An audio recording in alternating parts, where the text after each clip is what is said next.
I don't dream of singing, but I do dream of adventures. I think every boy does, and I never forgot that dream, even when I got older.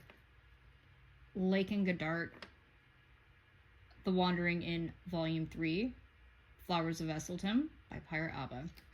So today's video is going to be a little different.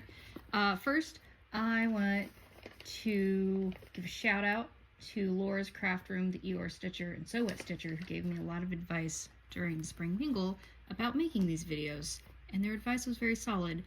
And so thought of changing this channel name, but then after talking to them, no, it's gonna stay Squatalopagus because that's who I am. And while that has nothing to do with stitches nor books, it matches who I am online, and that makes life easier. And by not linking it to either or, I'm not always like forced into the corner of just those two aspects of myself. So those are my current plans, and I'm just gonna have fun with it, and that's the biggest thing. So today, this isn't really a craft, but it kind of is.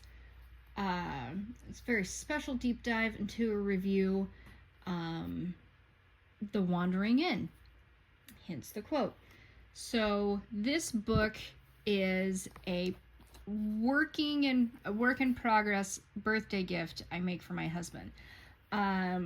When I met him in 2011, he wanted me to read The Lord of the Rings and The Hobbit, and I did, and I was not dating the boy at the time, but I should have realized after reading Frodo taking that ring up Mount Doom that we were going to end up together.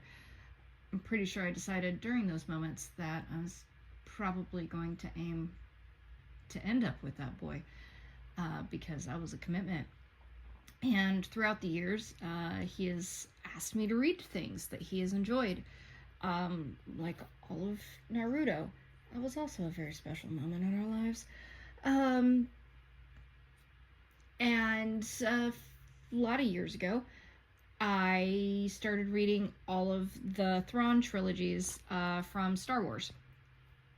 I don't remember how many books there are, to be honest. But then I made him this cute little craft. There may or may not be a picture added. That the inspiration was kind of like a high school girl's locker room of, like the cliche, I love this hot guy, cut him out collage situation. So did the best I could do, and he thought it was hilarious. So fast forward all of these years, every year for his birthday, I read a book that he is really into, or a thing that he is really into, and we have landed on The Wandering Inn. He is obsessed with it. It was his birthday gift last year, and so this is year 3, one book a year. There are over 18 books in the series, and they are long and beefy, over 1,000 pages. It is a labor of love. The audiobook was over 68 hours. So to track this, currently, who knows how long this will last, I make, kind of like introductory, like kind of how I feel the character was in the story. So I find online images of them, which obviously as the franchise grows, the popularity grows, I get more. And, oops, I stick them on with vellum. I print them out on vellum and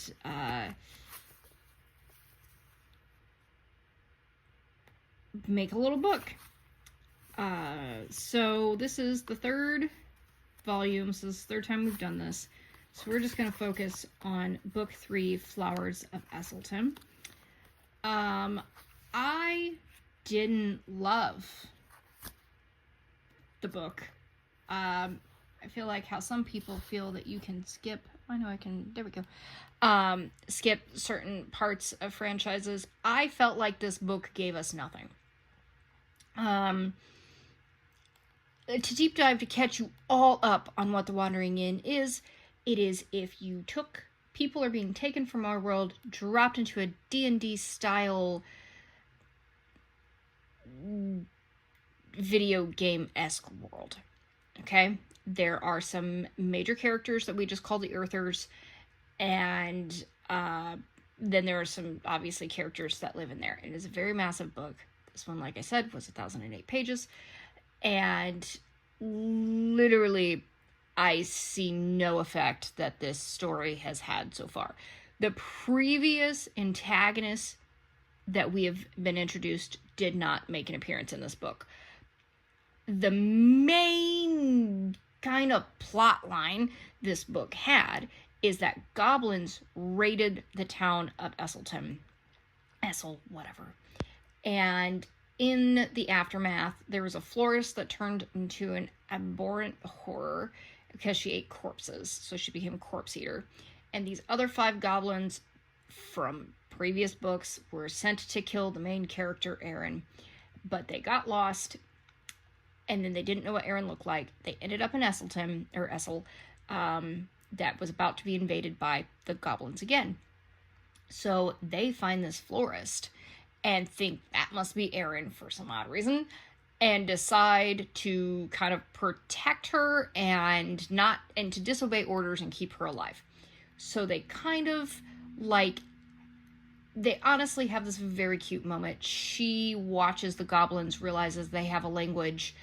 It almost falls in love with them. It's a very sweet, heartwarming moment. She dies, some of the goblins die. That was abrupt. Spoilers. And while there, the skeleton that used to belong to the main character, Aaron, his name is Torin, he ends up there, and he's just going to kill all the people there so he can level up. He's a psychopath with no morals.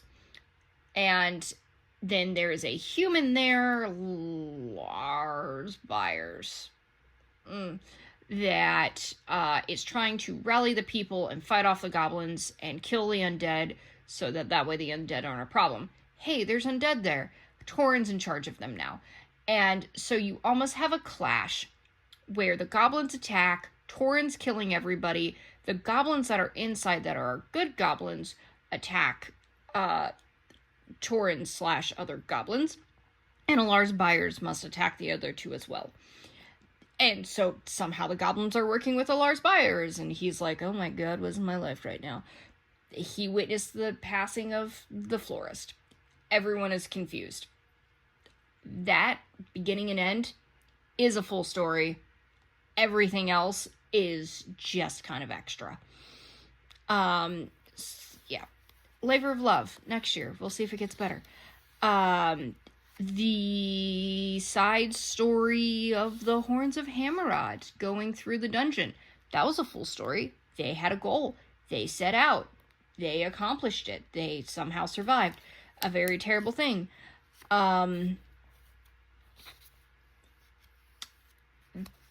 Yeah. We introduced a new character, Lakin. He's a blind rich kid from Earth, and he finds a half-troll and become lovers, and he declares himself an emperor, so he is one, and he is a somehow unbelievably lucky little dim idiot. He just doesn't think anything through, and somehow has not been scammed and swindled out of everything. So, his story ends on a cliffhanger. There was a tragedy in his town. He overcame it. That was fine. It was incredibly lucky, because that's his life. And then, like I said, nothing else is actually, a real, here's a plot, and here's a challenge or a goal, and these are how we're gonna get there. Didn't really have a lot of that. There was a lot of parts that I fully disagreed with. Sometimes the humor in these books and the, everything magically turns out 100% incredibly perfect is just not my style of things. But I will continue on, because it is, I think, a meaningful gift to show my husband how much I support him and his interests. Even if the interest isn't 100% for me. It's not a bad book. Parts of it are really, really good. It's not 100% my book.